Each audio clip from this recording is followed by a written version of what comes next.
When my daughter was starting to miss milestones, I was really good at making up excuses, like she wasn't talking. And I know that my uncle, who has a PhD in language, also did not talk till he was, I think, 2 years old, but then he started speaking in full sentences. Or even strangers will tell me, well, Einstein didn't start talking till he was older in life. And we have these things we can pull from.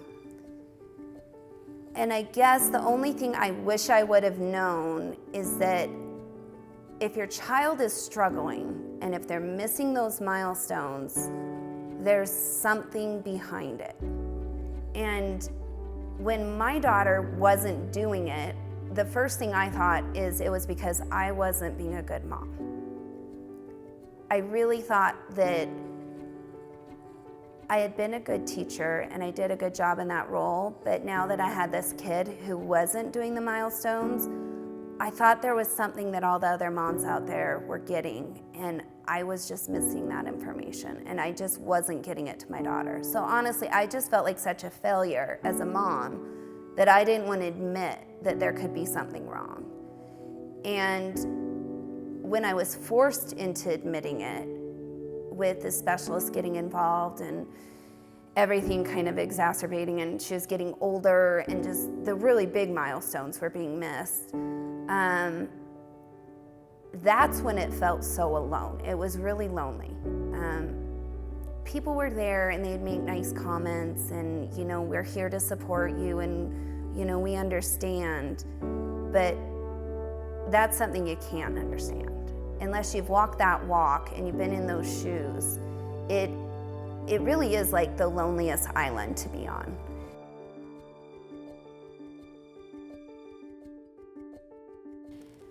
We found out my daughter has a really rare genetic disorder, and she's the only person in the world who is diagnosed with this disorder today. And we went to the geneticist, and they linked it to she has a form of trisomy. And so by looking at other people who had similar genetic disorders, I was told she'd be in a wheelchair for life. She might learn 10 signs in her life if I was lucky, and she'd have an extremely low IQ. That was probably the worst day I've had ever. Because here you have this little baby who's so perfect, and you have all these dreams and hopes. And then you get this life sentence, and they're so definite about it that it's just crushing. I had a lot of people, friends, family telling me, don't chase rainbows. This may be silly for you to do it. And I remember my response to so many people was, as if she stops making progress, I'll stop the therapy. And here we are 5 years into it, and now this is my profession because the progress has just been amazing. It came to the point where I needed to decide if I wanted to go back to being an elementary school teacher or if I wanted to become a practitioner for my daughter. And I decided I needed to go back to school to keep this going for my daughter, even if I wasn't able to help other people professionally with it. So I went to school, and I'm now a certified Anat Baniel Method practitioner. And I work with my daughter all the time, and it's amazing where she's going.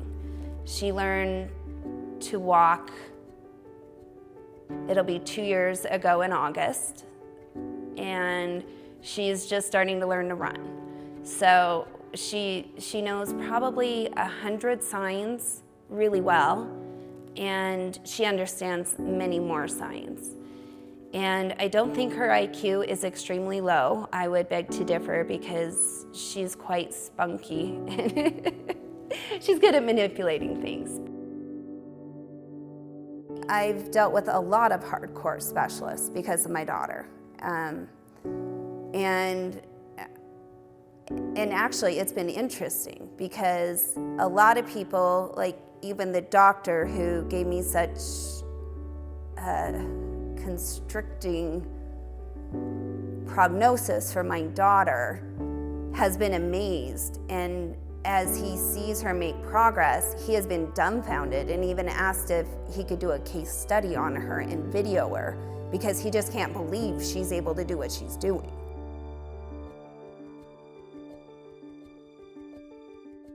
If you're a parent and if your child's struggling, it's so important to try to reach out to someone else who's walked in those shoes, just to talk to and realize you're not alone and it's not your fault, and that there is help for your kid and there is hope and there are options out there. It isn't just, your child isn't going to become the limitations that a doctor sets on them.